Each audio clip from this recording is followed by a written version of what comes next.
UFC took this week off as they usually do for Thanksgiving week, and in that open slot, Professional Fighters League, also known as PFL, decided to put on their season championship, PFL World Championship card, where they crown their season champions. And we're going to get into that. We're going to talk about PFL today, and we're going to talk about where they're headed as a business and where they're headed as a promotion and just their viability when it comes to competing with the UFC. So stick around to hear my thoughts on the PFL World Championships and on PFL's future. I'm Wyatt, and this is Fight Society.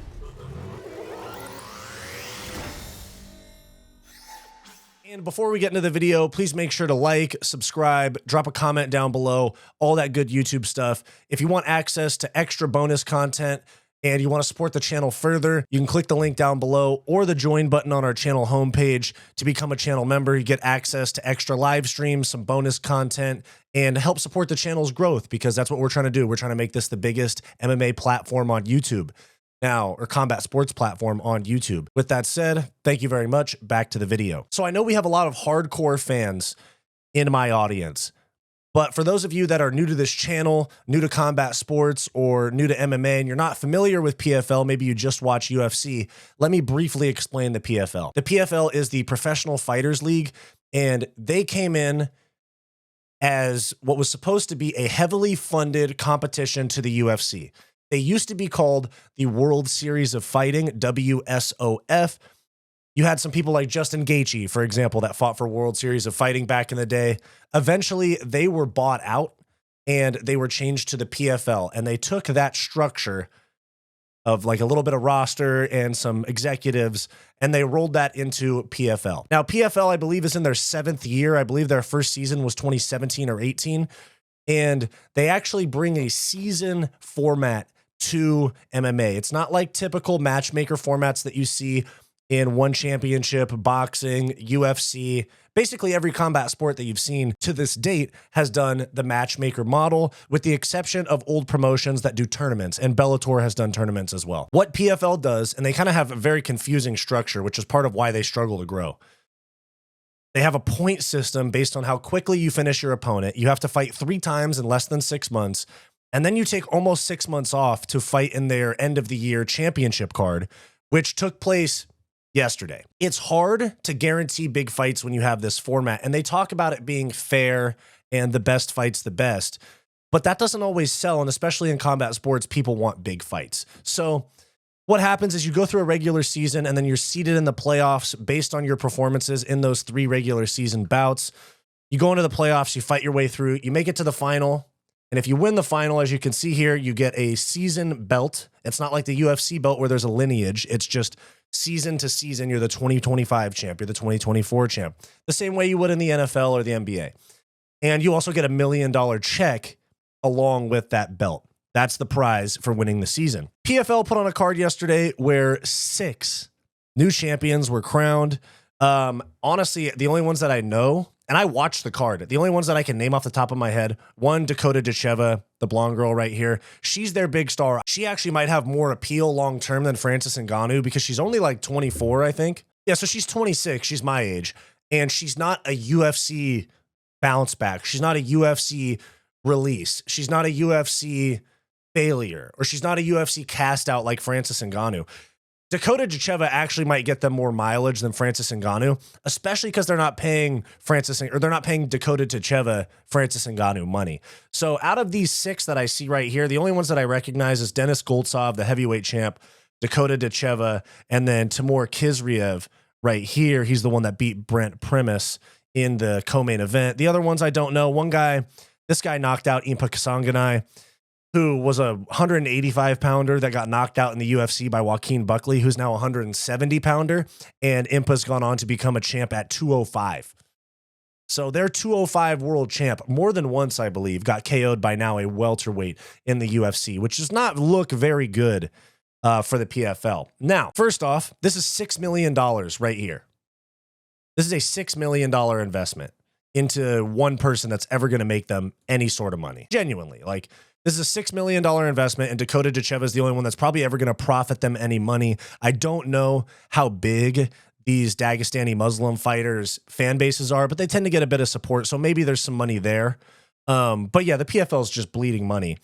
And we'll see here, they are not very well run either, as it looks like. This post right here from Perry Punch, who buys subscribers on YouTube, in my opinion. But you have Patchy Mix, Patricio Pitbull, and Leandro Higo.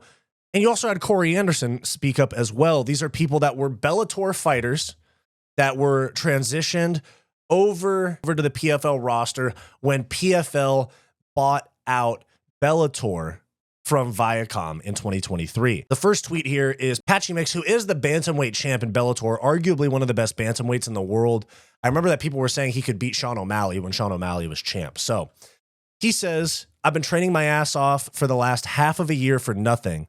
This is frustrating in the prime of my career, and I've had my fight in November canceled. Now again, I'm being told I'm off the January Dubai card. I'm the best in the world, and I want to prove it. That was Patchy Mix. Leandro Higo says, this is very frustrating. We have no clue about when we might be fighting after 2 fight cancellations in a row. Time is of the essence in this game, and we can't waste our primes on the sidelines. I'm working hard to take that title, spending money, sweat, and blood. What's going on? Patricio Pitbull says, I haven't fought since February. I wanted to fight 3 times this year. I was told I'd have to wait until December 31st and find out online that my opponent will fight someone else. Then they had a replacement. I bring people over, spend more money with the camp, and there's no fight. You also have former UFC light heavyweight Corey Overtime Anderson, who is the Bellator champ, or was, saying, aging like warm cheese over here, waiting for PFL MMA to give me a call. But don't get it twisted. We still ready to defend the strap against anybody, young or old. PFL's in a weird spot where they're saying that they're the co-leader. They have gone on record. Their president and their founder, Don Davis, has gone on record on the Ariel Helwani show and has said that we are the co-leader. We're not second to the UFC. We're the co-leader in combat sports or in MMA. So this is concerning as a organization that they can't get fights for their stars that came over from the merger that they put in motion. And then they also are just burning $6 million on a bunch of nobodies. And to be honest, I'm not really sure what the PFL is doing in terms of like trying to garner attention and bring stuff in. They're not signing big names. They're not getting their big name fighters fights. They're doing these type of skits with washed YouTubers. It's like for example, Frankie LaPena here, not to be a dick here, but you know, this is lame. There you have a washed YouTuber getting kicked in the head. And like, this is the people that they're bringing in. And not to be a dick to this Frankie LaPena guy, I've seen his content a lot of places, but like, if you look here, he's got 9 million subs and he's struggling to crack 20,000 views. He's got 20,000 here. I mean, he's got some few with close to 100, but you got 17,000 here. You got 26,000, 55,000, 250,000 right here. But this is somebody that has 9 million subs, you know, and he's barely breaking 50K views on most of these videos. John Cena collab doesn't even break 100,000. Jumping over a Lamborghini, 14,000 views. Look, like, I'm not trying to hate on this guy, but you guys can't get your champs fights. And this is what you're doing. And like, to be fair, some of this is in like the same vein as Nina Drama's content with the UFC, but the UFC has other things figured out. They get their fighters fights most of the time. They have a fan base. They have their money situation. They're not bleeding money on a daily basis.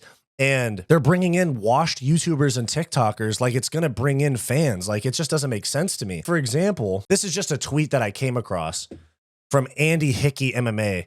USADA and PFL have a partnership. Unlike the UFC, USADA published 0 on the testing rates of fighters. Russia won 4 titles this season. Now, there is obviously the long established that I've established on this channel more times than once that Dagestani fighters and people in their camps tend to test positive for performance enhancing drugs. Now, I'm not saying anything about the fighters that won the PFL tournaments, but it is something to look at, because when you look at this right here, they're a struggling organization that fails to sign exciting free agents. To be honest, they really do. Like, Yoel Romero was out there. They got him for 1 fight. They couldn't get him in a season format. Thiago Santos is 40.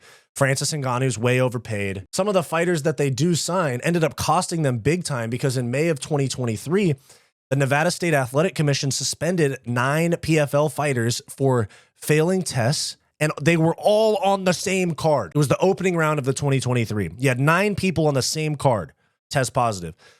Former UFC title challenger Thiago Santos, former PFL champion Bruno Capoloza, featherweight Alejandro Flores, light heavyweight former UFC fighter Christoph Jotko, testing positive for clomiphene, which we've heard people test positive for in the UFC. Heavyweight Rizvan Kuniev, light heavyweights Mohamed Fakhreddin, Cesar Ferreira, and Will Fleury, along with featherweight Daniel Torres. There's 9 people on one card. And so what that tells me is that, and shout out to Brett Akamoto for writing about this. Shout out Brett. But that tells me that the PFL got badly burned on big signings. They brought in these names, which I hate that they do. It's the same Bellator model of bring in releases from the UFC, give them more money than they're worth to come and fight on a card that almost nobody's going to watch. And then they go and get suspended after getting a big bag and their check has been cut. You know what I'm saying? What I'm really thinking here is that they don't publish these because they want to pick and choose who they suspend based on how big of a name they are. Now, they brush it under the rug to keep putting on fights because they don't have endless money. As much money as they waste, I'm sure they don't have endless money. And they also don't have a deep roster to be like, okay, these guys tested positive, swap out their fight or swap out the guy that tested positive. They don't have 700 fighters on the roster like the UFC, and they don't put on enough events or make enough money to just be like, okay, we'll slide this guy in. A further example of them just absolutely burning money. We have the AI overview of Francis's PFL payout, okay? Now this says, Francis Ngannou's PFL payout for his debut against Renan Ferreira on October 19th, 2024 was over $10 million. This included a base pay of $8 million per bout per his 2-fight deal with the PFL, a 7-figure signing bonus, and pay-per-view bonuses. He also negotiated a minimum payout of $2 million for his PFL opponents, so Renan Ferreira got at least $2 million. Ngannou's last recorded payout in the UFC was $600,000. The disclosed UFC payouts are always a little bit low, but he probably got close to $1 million. Ngannou's last recorded payout in the UFC was $600,000 for his heavyweight title defense against Cyril Gane. He was also offered $8 million to fight John Jones, but he called the offer a trick and left the promotion. Now, the reason that Francis called that a trick was because if he lost to John Jones, his next fight would have been for significantly less. The PFL is absolutely burning money fast, and they paid Francis over $10 million. Don Davis said on Ariel Helwani's show that they spent more on the production of the Francis Ngannou card than the UFC did on the event that they did at the Sphere UFC Noche. The UFC spent over $20 million on the production of that event, and PFL said that they spent more than that. And given just how fucking awful the production is for PFL, somebody scammed them. I'm telling you, somebody scammed them, or they're just not efficient and they needed to hire more people and get more gear. Now, they're still relatively new in terms of putting on bigger shows, so you have to cut them a little bit of slack. Whereas the UFC, it's like the wheels are greased, you know, like the production goes off without a hitch 99% of the time. This is how much money the PFL has burned in just the last 5 weeks. October 19th, Francis Ngannou fight.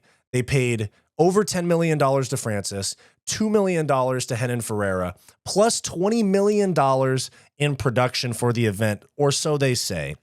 And then you also have $6 million of tournament winner money that went out yesterday. So that means in the last 5 weeks on 2 events, and not even all the fighters on the card or the marketing expenses that went into it, or the medical clearances, or the travel, or the media that they bring in.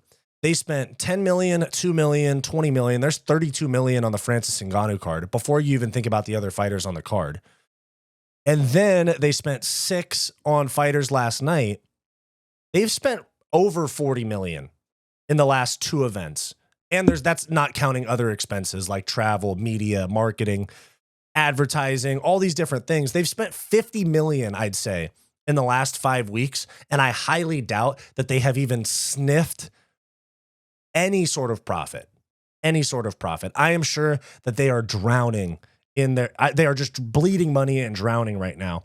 And as you can see, this is what Dana had to say about them as well. This is Dana saying after the Pereira and Roundtree card that the PFL's dying. Much money as they are, fucking go for it.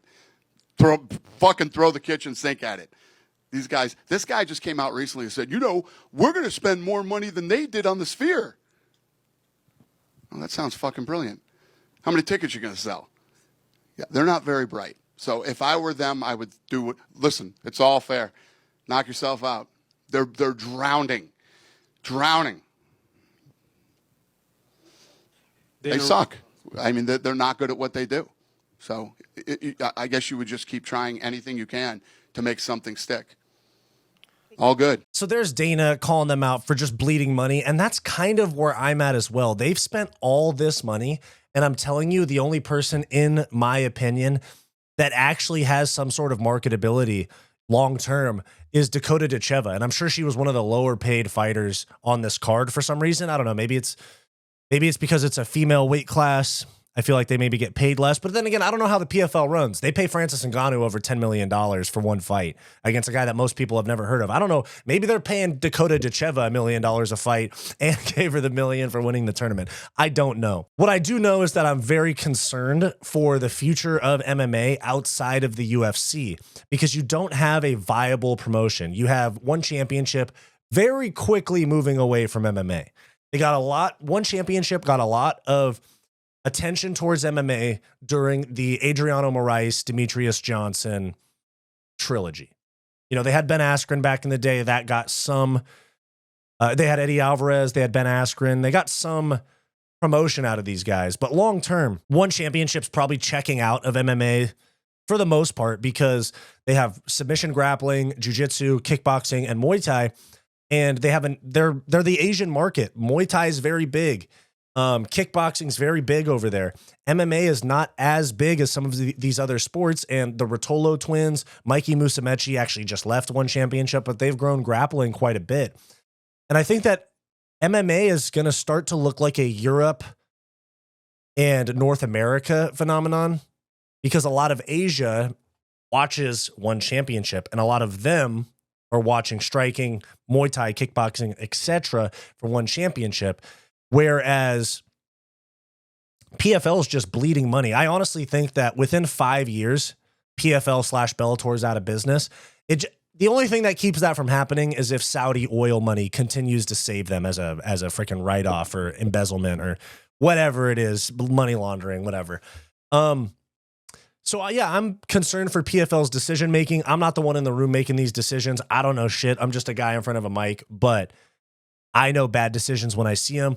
I pay attention to this sport very clearly, and they are not really doing anything that is going to bring a whole lot of attention to them. You also have kind of keeping the ball rolling off of 6-year-old UFC storylines. You have Dagestan versus Ireland 2, because you have Khabib's brother, Usman Nurmagomedov, and Paul Hughes, who just happens to be Irish and is a fan of Conor. They're fighting in Dubai on January 25th.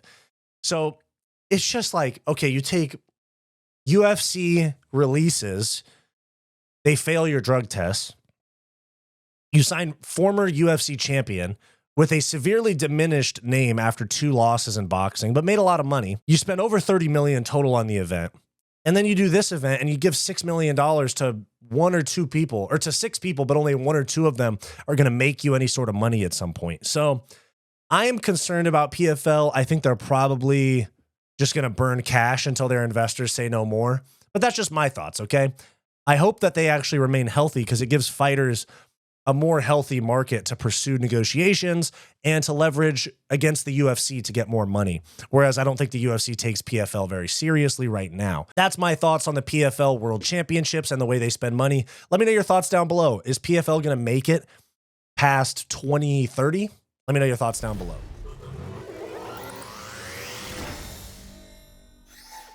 Thanks for watching this video. Please make sure to like, subscribe, all that YouTube stuff. It really helps me out a lot. If you want access to bonus content, become a channel member today by clicking the join button on our channel homepage or the link down below this video. If you're interested in some non-MMA content from me, go check out my podcast, What's Up Bro, with Wyatt and Bo, in the link down below. Go watch this suggested video, and I'll see you next time.